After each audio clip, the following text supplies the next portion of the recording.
Ezekiel chapter 41. Then the man brought me to the main hall and measured the jambs. The width of the jambs was 6 cubits on each side.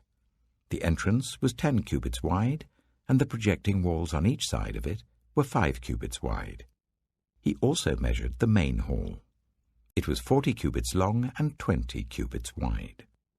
Then he went into the inner sanctuary and measured the jambs of the entrance. Each was 2 cubits wide. The entrance was 6 cubits wide, and the projecting walls on each side of it were 7 cubits wide. And he measured the length of the inner sanctuary. It was 20 cubits, and its width was 20 cubits across the end of the main hall. He said to me, "This is the most holy place." Then he measured the wall of the temple. It was 6 cubits thick, and each side room round the temple was 4 cubits wide. The side rooms were on 3 levels, one above another, 30 on each level. There were ledges all round the wall of the temple to serve as supports for the side rooms, so that the supports were not inserted into the wall of the temple. The side rooms all round the temple were wider at each successive level. The structure surrounding the temple was built in ascending stages, so that the rooms widened as one went upwards. A stairway went up from the lowest floor to the top floor, through the middle floor. I saw that the temple had a raised base all round it, forming the foundation of the side rooms. It was the length of the rod, 6 long cubits. The outer wall of the side rooms was 5 cubits thick.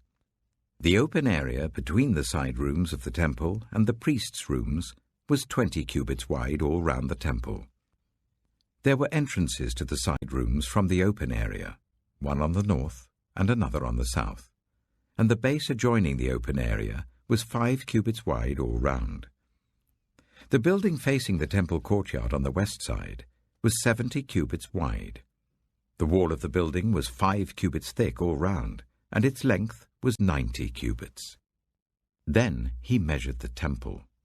It was 100 cubits long, and the temple courtyard and the building with its walls were also 100 cubits long. The width of the temple courtyard on the east, including the front of the temple, was 100 cubits. Then he measured the length of the building facing the courtyard at the rear of the temple, including its galleries on each side. It was 100 cubits.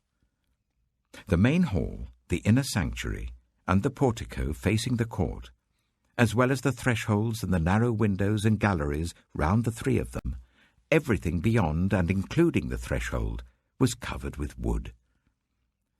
The floor, the wall up to the windows, and the windows were covered.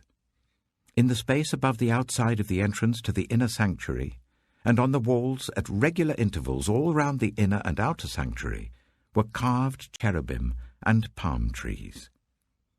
Palm trees alternated with cherubim. Each cherub had 2 faces. The face of a human being towards the palm tree on one side, and the face of a lion towards the palm tree on the other. They were carved all round the whole temple. From the floor to the area above the entrance, cherubim and palm trees were carved on the wall of the main hall. The main hall had a rectangular door frame, and the one at the front of the most holy place was similar. There was a wooden altar 3 cubits high and 2 cubits square. Its corners, its base, and its sides were of wood. The man said to me, "This is the table that is before the Lord." Both the main hall and the most holy place had double doors. Each door had 2 leaves, 2 hinged leaves for each door.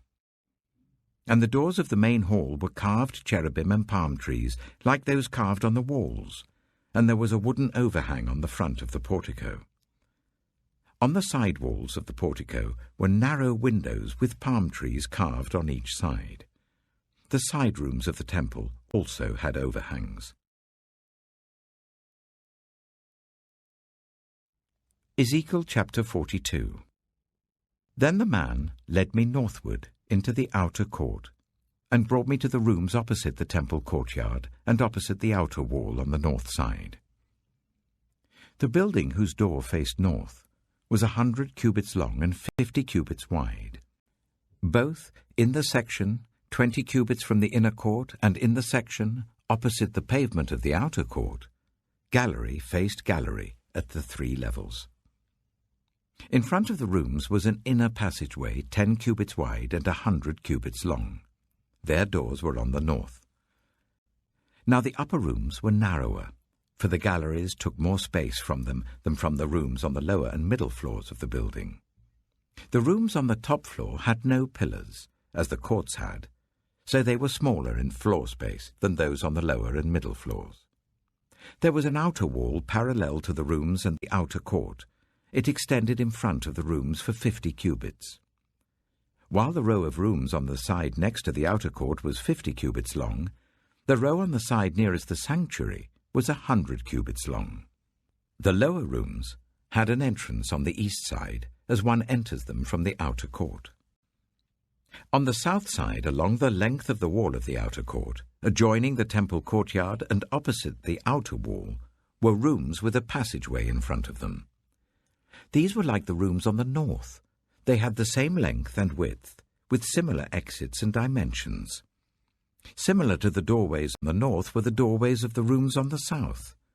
There was a doorway at the beginning of the passageway that was parallel to the corresponding wall extending eastward, by which one enters the rooms. Then he said to me, "The north and south rooms facing the temple courtyard are the priests' rooms, where the priests who approach the Lord will eat the most holy offerings. There they will put the most holy offerings, the grain offerings, the sin offerings, and the guilt offerings, for the place is holy.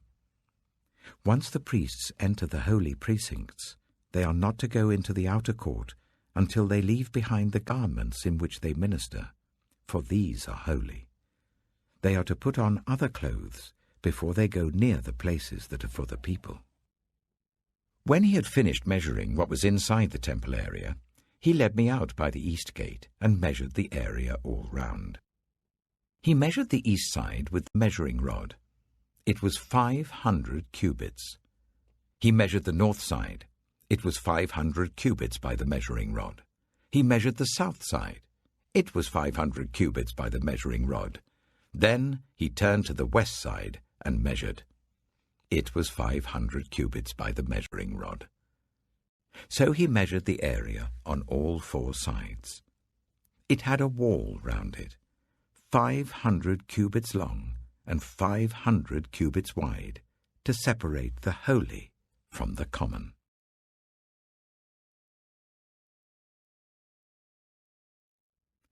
Ezekiel chapter 43. Then the man brought me to the gate facing east, and I saw the glory of the God of Israel coming from the east.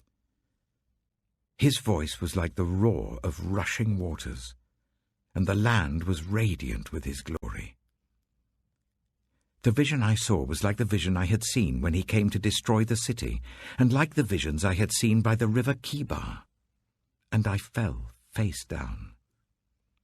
The glory of the Lord entered the temple through the gate facing east.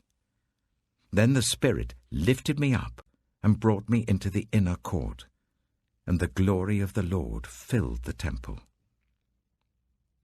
While the man was standing beside me, I heard someone speaking to me from inside the temple. He said, "Son of man, this is the place of my throne, and the place for the soles of my feet. This is where I will live among the Israelites forever. The people of Israel will never again defile my holy name, neither they nor their kings, by their prostitution and the funeral offerings for their kings at their death.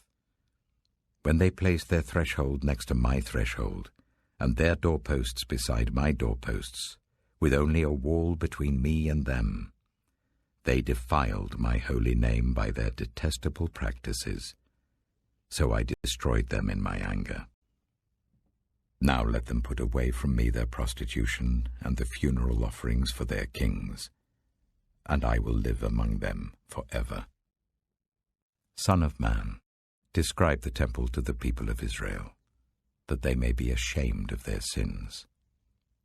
Let them consider its perfection, and if they are ashamed of all they have done, make known to them the design of the temple, its arrangement, its exits and entrances, its whole design, and all its regulations and laws. Write these down before them, so that they may be faithful to its design and follow all its regulations. This is the law of the temple. All the surrounding area on top of the mountain will be most holy. Such is the law of the temple. These are the measurements of the altar in long cubits, that cubit being a cubit and a handbreadth. Its gutter is a cubit deep and a cubit wide, with a curb of 1 span around the edge. And this is the height of the altar.